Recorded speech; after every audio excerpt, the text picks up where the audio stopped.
성공을 위해 자신이 낳은 딸조차 버렸던 비정한 어머니 고성이. 하지만 그녀는 지금 박진석 회장 앞에서 그 딸을 또 한 번 부정하고 있습니다. 그리고 철저히 숨겨왔던 더러운 비밀들이 하나둘씩 수면 위로 떠오르기 시작합니다. 모든 것을 알고 있는 의부사들 성재와 자신의 존재 자체가 증거가 되어버린 딸 은호. 생존 본능만 남은 고성희와 그를 막는 성재, 그들은 과연 어떤 선택을 하게 될까요? 화려한 날들 시작 전 구독을 부탁드려요. 찻잔의 가느다란 손잡이가 고성희의 검지를 파고들고 있었습니다. 본래라면 따스하게 느껴져야 할 홍차의 온기마저 지금 그녀의 손끝에서는 얼음장처럼 차갑게 식어버린 것만 같았죠. 거실 천장에 매달린 거대한 샹들리에는 수천 개의 크리스털 조각으로 빛을 산란시키고 있었지만 지금 고성희의 눈에는 그것이 머리 위에서 언제 떨어질지 모르는 예리한 단두대의 칼날처럼 보였을 겁니다. 그녀의 맞은편 그 비현실적인 풍경 속에 지은호가 앉아 있었습니다. 자신이 낳았으나 성공을 위해 쓰레기 봉투처럼 내다버렸던 아이.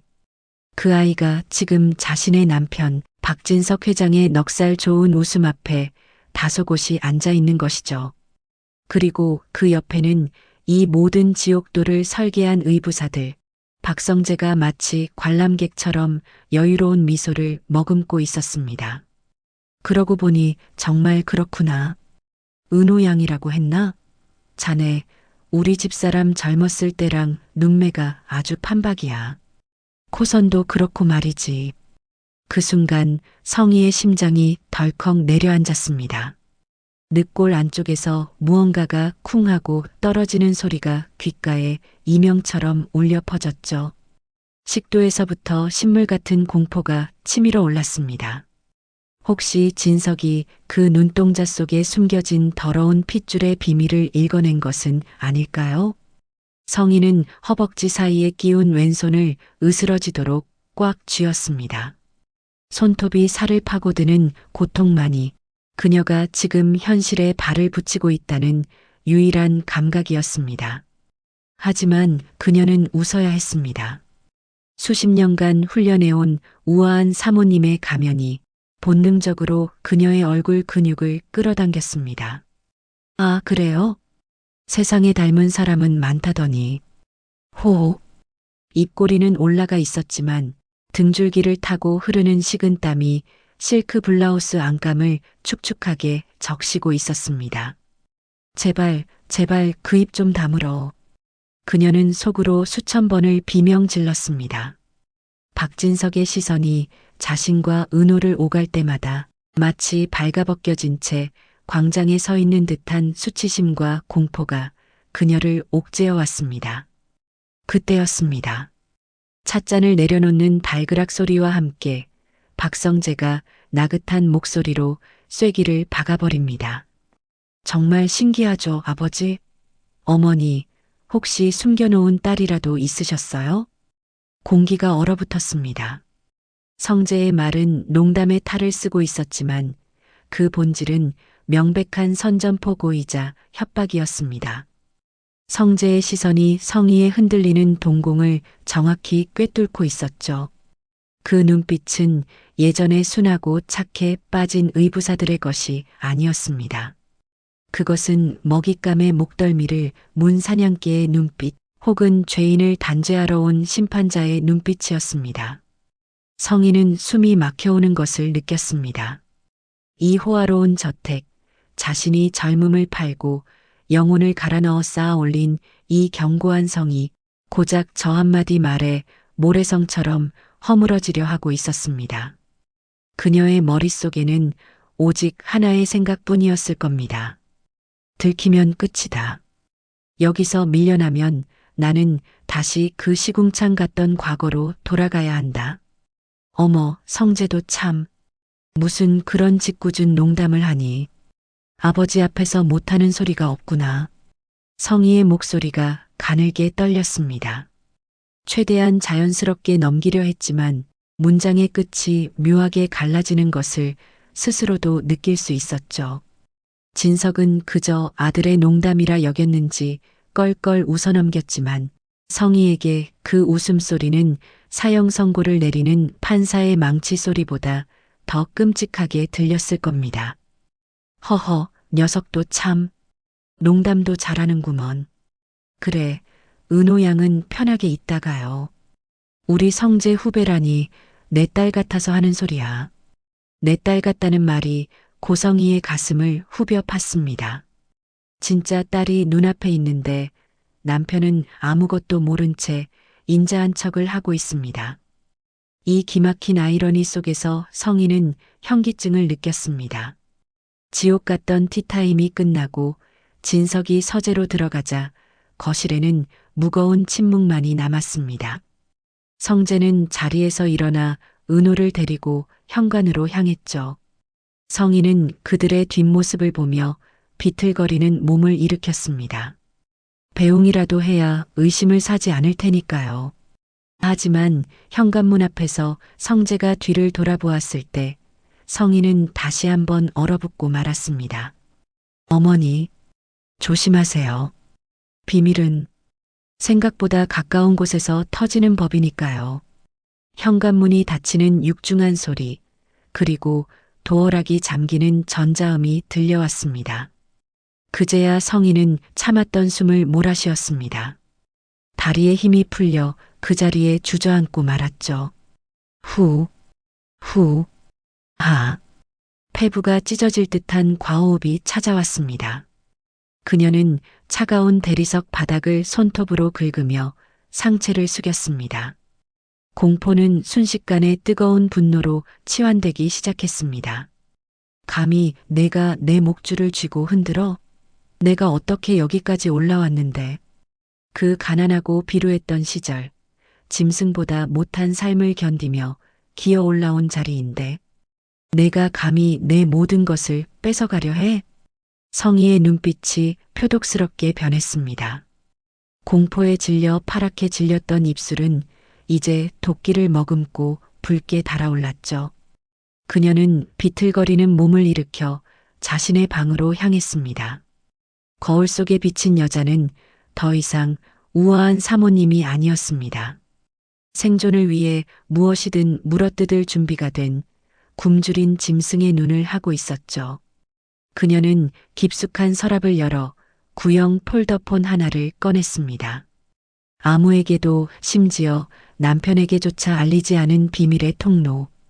그녀의 더러운 뒷일을 처리해주던 어둠의 손길이었죠. 손가락 끝이 미세하게 떨리고 있었지만 망설임은 없었습니다. 버튼을 누르는 그녀의 손길은 확고했습니다. 신호 연결음이 몇 번 울리고 건조한 남자의 목소리가 들려왔습니다. 네.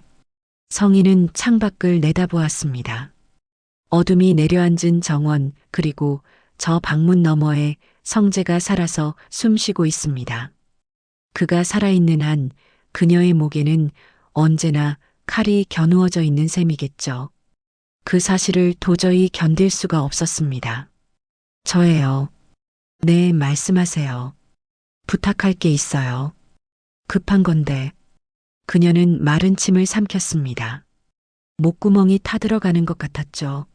하지만 이내 그녀는 자신의 욕망을 위해 그 화려한 왕관을 지키기 위해 넘지 말아야 할 선을 훌쩍 넘어버리고 말았습니다. 이번엔 지난번처럼 겁만 주는 걸로 안 끝나요. 성희의 눈동자가 어둠 속에서 번뜩였습니다. 그것은 이성이 마비된 자의 광기였습니다. 확실하게 처리해 주세요. 아주 확실하게. 다시는 내 눈에 띄지 않도록. 대상이 누굽니까? 그녀의 머릿속에는 오직 하나의 이름, 지워버려야 할 단 하나의 오점만이 각인되어 있었습니다. 망설임은 사치였습니다. 그녀는 입술을 달싹여 그 이름을 뱉어냈습니다. 박성재, 제 의부사들이에요. 전화를 끄는 성희는 핸드폰을 침대 위에 던지듯 내려놓았습니다. 창유리에 비친 자신의 얼굴이 기괴하게 일그러져 웃고 있는 듯 보였습니다. 그래, 내가 죽어야 내가 살아. 이건 죄가 아니야. 내가 살기 위한 어쩔 수 없는 선택이야. 그녀는 스스로에게 최면을 걸 듯 중얼거렸습니다. 미안하지만 넌 사라져줘야겠다, 성재야. 내 성을 무너뜨리려는 사람은 그 누구도 살려둘 수 없어.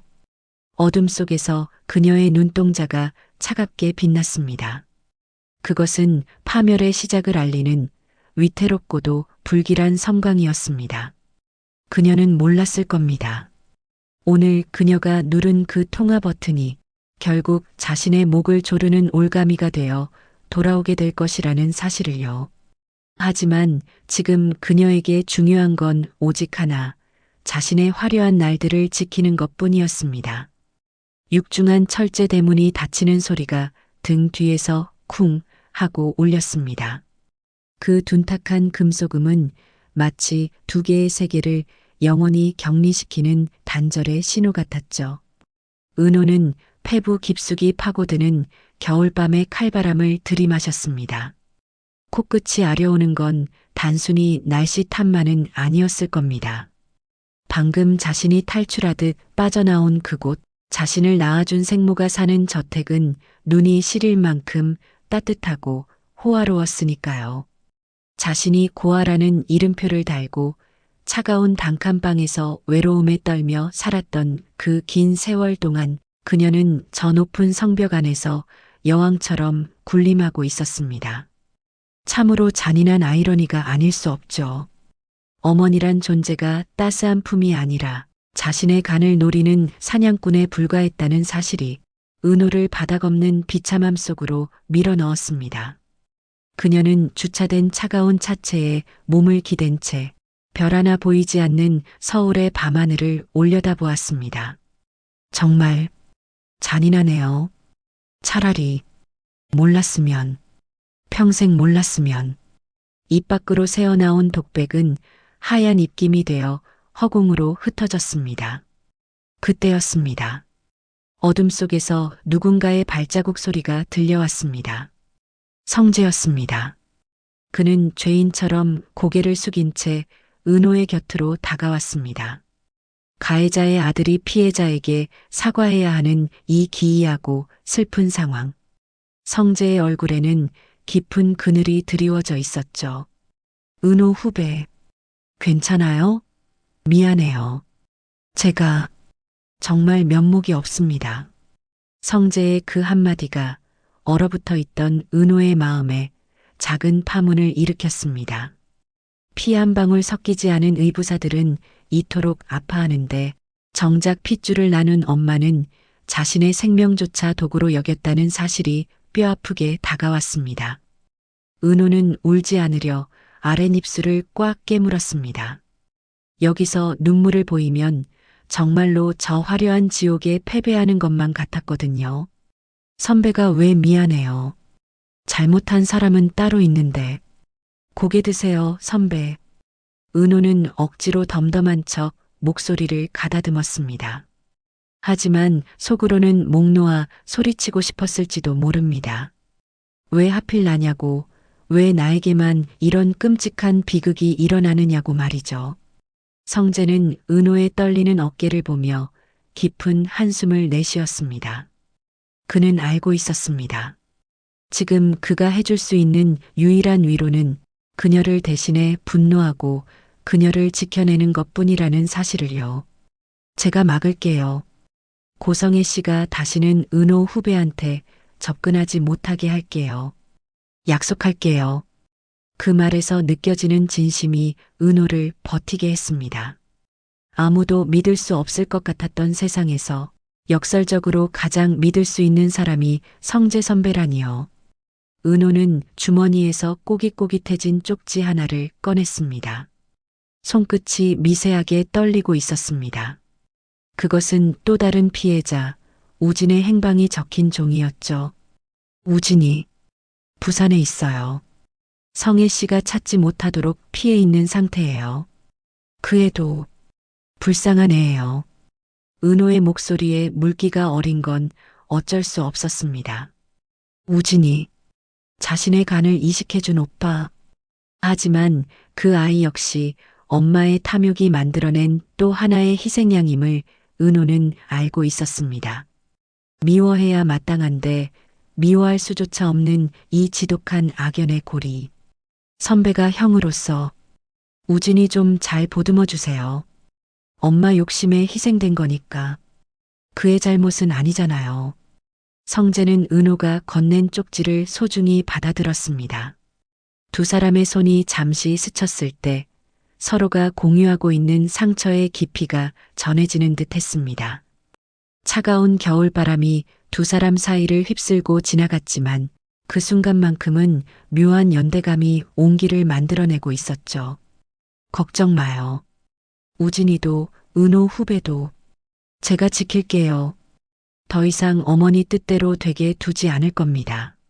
성재를 먼저 보내고 은호는 다시 한번 뒤를 돌아 저 거대한 저택을 올려다보았습니다. 2층 창가에 비친 그림자 하나가 어른거렸습니다. 고성이었을까요? 은호는 눈가에 고인 눈물을 거칠게 닦아냈습니다. 그리고 주먹을 쥐었습니다. 이 지독한 슬픔에 잠식당하지 않겠다고, 나를 지켜주려는 사람들을 위해서라도 절대 무너지지 않겠다고 다짐하면서요. 그녀는 어둠 속으로, 그러나 전보다 한결 단단해진 발걸음으로 걸어 들어갔습니다. 이 싸움은 이제 막 시작된 것이니까요. 그날 밤 늦게 부산의 작고 낡았지만 깨끗한 단독주택. 세로한 벽지 냄새는 비릿한 바다 냄새와 뒤섞여 코를 찔렀습니다. 창문 틈새로는 밤바다의 파도 소리가 끊임없이 밀려 들어왔죠. 싸아, 싸아. 마치 세상의 끝으로 도망친 죄인을 비웃기라도 하듯 그 소리는 우진의 귓가에서 떠날 줄을 몰랐습니다. 한우진은 불도 켜지 않은 어두운 방구석에 웅크리고 앉아 꺼진 핸드폰 화면만을 멍하니 내려다보고 있었습니다. 그는 마치 세상에 존재하지 않는 유령 같아 보였을까요? 태어날 때부터 지금까지 단 한 번도 온전한 자신의 의지로 숨을 쉬어본 적이 없었던 것 같다는 생각이 그를 짓눌렀습니다. 어머니, 고성이. 그녀에게 우진은 아들이 아니라 화려한 박 회장의 저택으로 입성하기 위한 가장 확실한 입장권이자 도구였습니다. 아프면 안 돼. 넌 완벽해야 해. 그래야 우리가 살아. 어머니의 날카로운 속삭임이 환청처럼 귓바퀴를 맴돌았습니다. 우진은 괴로운 듯 머리를 감싸쥐었습니다. 자신의 몸속에 흐르는 피조차 죄스러웠죠. 간이 망가져가고 있다는 사실을 알았을 때 죽음에 대한 공포보다 더 컸던 건 어머니에게 쓸모없는 존재가 되어버릴지도 모른다는 두려움이었습니다. 그리고 그 두려움은 결국 씻을 수 없는 죄악으로 이어졌습니다. 그때였습니다. 침묵을 깨고 핸드폰이 요란하게 진동하기 시작했습니다. 칠흑 같은 어둠 속에서 액정 화면이 번쩍이며 발신자의 이름을 띄웠습니다. 박성재 형. 우진의 심장이 바닥으로 쿵 하고 떨어지는 것만 같았습니다. 받아야 할까요? 아니면 이대로 영원히 숨어버려야 할까요? 형의 자리를 훔치려 했고, 형이 한때는 좋아한 여자의 생명까지 앗아가려 했던 자신이 감히 그 목소리를 들을 자격이나 있는 걸까요? 우진의 손은 땀으로 흥건히 젖어 미끄러웠습니다. 수십 번의 진동이 울리는 동안 그는 지옥의 불길 위를 걷는 듯한 고통을 느꼈을 겁니다. 결국 떨리는 손가락이 통화 버튼을 밀었습니다. 여보세요? 목소리가 제 것이 아닌 것처럼 갈라져 나왔습니다. 수화기 너머에서는 잠시 침묵이 흘렀죠. 그 짧은 정적 속에서 우진은 성재의 숨소리마저 죄책감으로 읽어내려야 했습니다. 혹시나 욕설이 날아들지는 않을까, 저주를 퍼붓지는 않을까. 차라리 그랬으면 좋겠다고 생각했습니다. 우진아, 나 성재 형이야. 하지만 들려온 목소리는 너무나도 담담했습니다. 화를 내지도 소리를 지르지도 않는 그 차분한 목소리가 오히려 우진의 가슴을 날카로운 빗으로 후벼 파는 듯 했죠. 성재는 천천히 그리고 아주 또렷하게 말을 이었습니다. 은호한테 들었어. 그리고 내가 그동안 겪은 일. 어머니가 다 꾸민 거 알고 있어. 우진의 호흡이 거칠어졌습니다. 형이 모든 것을 알게 되었다는 사실은 그를 발가벗겨진 채 광장에 세워둔 듯한 수치심을 안겨주었죠. 숨을 쉴 때마다 흉곽이 조여들었습니다. 이제 끝이구나. 형도 나를 경멸하겠구나. 형? 저는 말문이 막혔습니다. 변명을 하려던 것은 아니었습니다. 그저 용서를 빌고 싶었지만 입 밖으로 나오는 말은 옹알이처럼 흩어질 뿐이었죠. 전화기 너머에서 들려오는 성재의 한숨 소리가 파도 소리에 묻혀 희미하게 들려왔습니다. 그간 많이 힘들었었지? 그 한마디였습니다. 비난이 아닌 위로, 질책이 아닌 연민. 그 예상치 못한 따뜻함에 우진의 댐이 무너져 내렸습니다. 꾹꾹 눌러 담았던 눈물이 터져 나오며 볼을 타고 흘러내렸죠. 그는 전화기를 부여잡고 방바닥을 긁으며 오열했습니다. 자신이 살기 위해 사랑하는 은호를 기만했고 존경하는 형을 배신했다는 사실이 그를 짓눌러 압사시킬 것만 같았습니다. 형, 저는 괴물이에요. 우진아, 천천히 말해. 괜찮아. 엄마가 시키는 대로 했어요. 은호간인 줄 알면서도, 은호가 제 쌍둥이 혈육인 걸 알면서도 살고 싶어서 모른 척 했어요. 우진은 토해내듯 고백했습니다.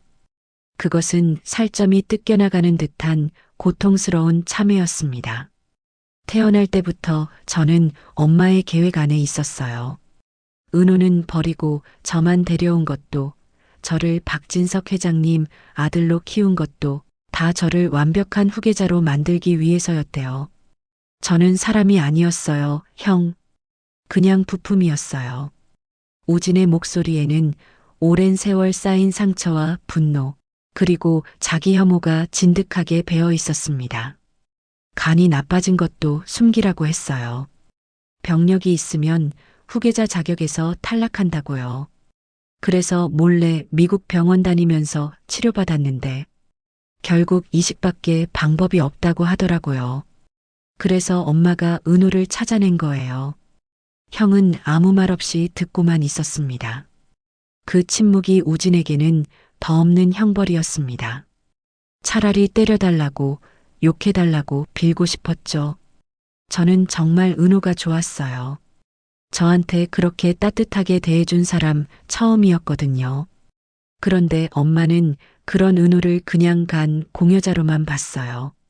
사람이 아니라 쓰고 버릴 건전지처럼요. 저는 그러면 안 되는 거였는데 우진의 울음소리가 낡은 집을 가득 채웠습니다. 죄책감이라는 이름의 감옥에 갇힌 채 그는 스스로를 난도질하고 있었습니다.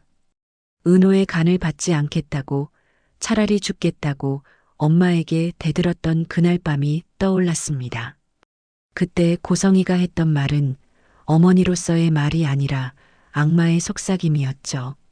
내가 죽으면 내가 평생 공들인 게 다 물거품이 돼. 난 절대 그렇게 안 둬. 결국 수술받았어요.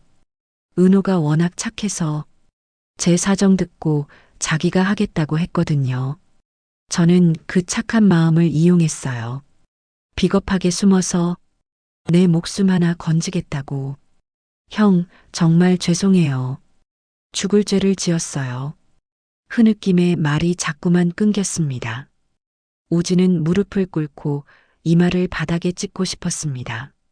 그러나 수화기 너머의 성재는 여전히 따뜻했습니다. 마치 오래전 함께 공을 차고 놀던 그 시절의 형처럼 말이죠. 그랬구나. 우진아, 이제 괜찮아. 내 잘못이 아니야. 넌 그냥 살고 싶었던 것뿐이잖아. 형의 목소리가 우진의 얼어붙은 심장을 감싸 안았습니다. 우진아, 그 말 하려고 전화한 거 아니야. 그 사람 피해서 건강히 잘 있으라고 연락한 거야. 이제 상황을 내가 다 알았으니까 나머지는 형한테 맡기고 마음 놓고 있어. 알겠지? 형은 어머니를 그 사람이라고 불렀습니다. 이미 성재에게 고성이는 어머니가 아닌 적이 되어버린 것이겠죠. 우진은 그 사실이 사무치게 슬프면서도 한편으로는 안도감을 느꼈습니다. 자신이 하지 못한 일을 형이 대신해 줄 것이라는 믿음 때문이었을까요? 형, 정말 괜찮으시겠어요? 엄마가 어떤 사람인지 형도 아시잖아요. 목적을 위해서라면 무슨 짓이든 할 사람이에요. 걱정 마. 우진아, 넌 너의 행복만 찾아. 너희 두 사람은 내가 책임지고 지킬게. 통화가 끊어진 뒤에도 우진은 한참 동안 전화기를 귀에서 떼지 못했습니다. 뚜마이너스 하는 기계음만이 방 안을 채웠지만 형의 목소리가 남긴 온기는 여전히 귓가에 머물러 있었죠. 그는 천천히 고개를 들어 창밖을 바라보았습니다. 어둠뿐인 바다 위로 희미한 달빛이 부서지고 있었습니다. 이제 다시는 서울로, 그 화려했던 저택으로, 거짓으로 점철된 삶으로 돌아갈 수 없다는 것을 그는 직감했습니다. 하지만 이상하게도 마음 한구석이 가벼워지는 것을 느꼈습니다. 더 이상 가면을 쓰지 않아도 된다는 해방감, 그리고 세상에 단 한 사람이라도 자신의 진실을 알고 용서해 주었다는 사실이 그를 바닥에서 일으켜 세웠습니다. 우진은 눈물을 닦아내며 어둠 속에서 조용히 중얼거렸습니다. 고마워요, 형. 그리고 미안해요, 은호. 파도 소리는 여전히 거칠게 몰아치고 있었지만 그 소리가 더 이상 비웃음처럼 들리지 않았습니다. 그것은 마치 그의 지난 삶을 씻어내려는 거대한 씻김구처럼 처연하고도 장엄하게 울려 퍼지고 있었습니다. 한편 여명이 밝아오기 직전의 골목길은 푸르스름한 정적에 잠겨 있었습니다. 이지화는 전신주 뒤 그림자 속에 몸을 숨긴 채 입김이 하얗게 부서지는 것을 바라보고 있었죠. 들이마시는 숨마다 폐부를 찌르는 듯한 겨울 아침의 냉기가 가득했습니다. 평소라면 이불 속에서 뒤척이고 있을 시간이었지만 오늘 지완의 신경은 마치 팽팽하게 당겨진 활시위처럼 곤두서 있었습니다. 그의 머릿속에는 어젯밤 성재영의 동생인 영나가 전해준 떨리는 목소리가 맴돌고 있었을 겁니다. 오빠, 엄마가 누군가와 통화하는 걸 들었어. 성재 오빠 이름을 말했는데 분위기가 너무 무서웠어. 제발 오빠가 좀 지켜줘.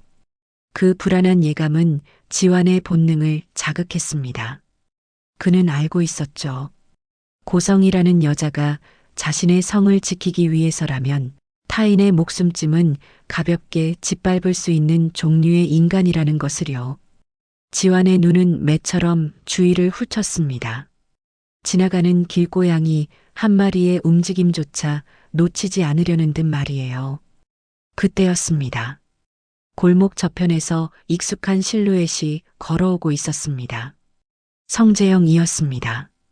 그는 고개를 푹 숙인 채 땅바닥만 응시하며 터벅터벅 걸어오고 있었습니다. 그 무거운 발걸음 하나하나에 가족에게 배신당한 남자의 고독과 비참함이 묻어나는 것 같아 지완은 가슴 한구석이 아려오는 것을 느꼈습니다. 형, 제발 앞 좀 봐요. 지완이 속으로 안타까움을 삼키며 막 몸을 일으키려던 순간이었습니다. 골목 입구의 어둠 속에서 마치 심연에서 기어나온 듯한 검은색 세단 한 대가 소리 없이 미끄러져 들어왔습니다. 엔진 소리를 죽인 채 다가오는 그 움직임은 기계라기보다는 사냥감의 숨통을 노리는 맹수의 은밀한 접근에 가까웠죠. 그리고 성재와의 거리가 좁혀지자 차는 본색을 드러냈습니다. 부앙! 고요했던 아침의 공기를 찢어발기는 날카로운 굉음이 터져나왔습니다. 타이어가 아스팔트를 긁으며 내는 비명소리와 함께 차는 미친 듯이 속도를 높였습니다. 운전자는 브레이크 페달이 어디 있는지조차 모르는 사람처럼 보였습니다. 명백하고도 노골적인 살이. 그 검은 덩어리의 목표는 오직 하나, 길 한복판에 무방비하게 서 있는 박성재였습니다. 형, 피해. 지완의 입에서 비명 같은 외침이 터져 나왔습니다. 머리가 상황을 판단하기도 전에 그의 몸은 이미 용수철처럼 튀어나가고 있었죠. 시간은 마치 슬로 모션처럼 느리게 흘렀을까요? 성재가 놀란 눈으로 고개를 드는 순간 지완은 몸을 날려 성재를 덮쳤습니다. 두 사람이 엉켜 바닥으로 구르는 찰나 죽음의 바람이 그들의 귓가를 스치고 지나갔습니다. 검은 차체는 그야말로 깻잎 한 장 차이로 그들을 비껴나갔습니다. 쾅 하는 둔탁한 소리와 함께 차의 사이드 미러가 담벼락을 긁으며 박살이 났고 파편들이 사방으로 튀어올랐습니다. 매캐한 타이어 타는 냄새와 흙먼지가 순식간에 골목을 뒤덮었습니다. 차는 뒤도 돌아보지 않고 골목 끝으로 질주해 사라졌습니다. 남겨진 것은 거칠게 일렁이는 먼지와 아스팔트 바닥에 널브러진 두 남자의 거친 숨소리뿐이었죠. 지완은 바닥에 쓰러진 채 터질 듯 뛰는 심장을 부여잡고 고개를 들었습니다. 손바닥이 까져 피가 배어 나왔지만 고통은 느껴지지 않았습니다. 품 안에 있는 성재의 가슴이 미세하게 오르내리는 것이 느껴졌기 때문이죠. 살아있다.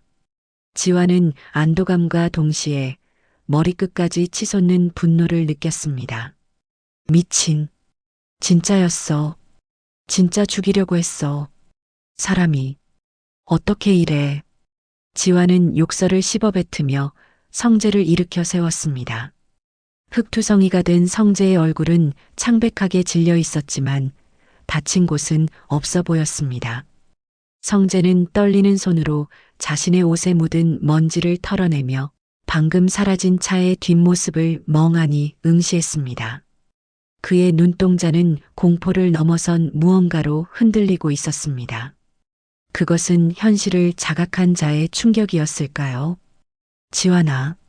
성재가 쉰 목소리로 지완을 불렀습니다. 지완은 성재의 어깨를 단단히 붙잡으며 외쳤습니다. 형, 괜찮아요? 다친 데 없어요? 아, 고성이 그 여자 진짜 갈 때까지 갔네요. 이게 말이 됩니까? 아들이잖아요. 의부사들도 자식인데 어떻게 사람을 시켜서.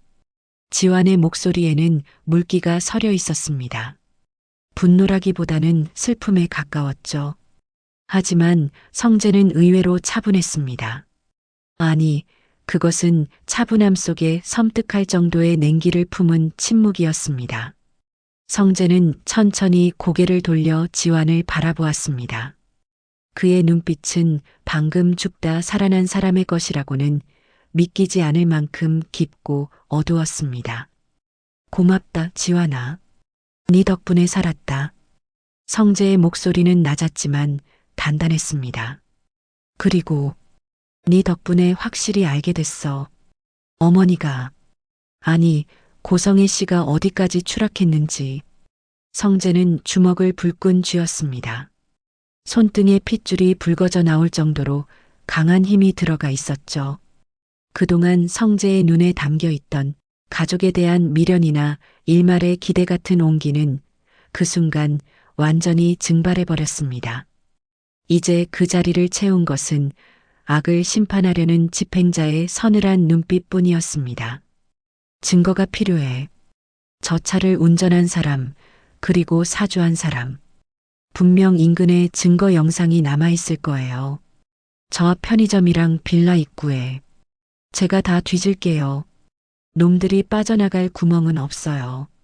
지완이 즉각 대답했습니다. 그의 눈빛 또한 사냥개처럼 번뜩였죠. 이제부터 형의 등 뒤는 자신이 맡겠다는 무언의 맹세였습니다. 누구도 그 어떤 권력이나 탐욕도 형을 건드리지 못하게 하리라. 지화는 다짐하고 또 다짐했습니다. 성재는 천천히 몸을 돌려 저 멀리 보이는 도심의 빌딩 숲을 바라보았습니다. 그곳 어딘가에 고성이가 있겠죠. 아마 지금쯤 후달거리는 손으로 청부의 결과를 기다리고 있을 겁니다. 성재의 입가에 씁쓸하면서도 비릿한 미소가 스쳐 지나갔습니다. 어머니, 아니, 고성애 씨, 당신의 발악 얼마 남지 않았어요. 당신이 던진 그 추악한 욕망의 부메랑이 어떻게 당신의 목을 겨누게 되는지 똑똑히 보여드리죠.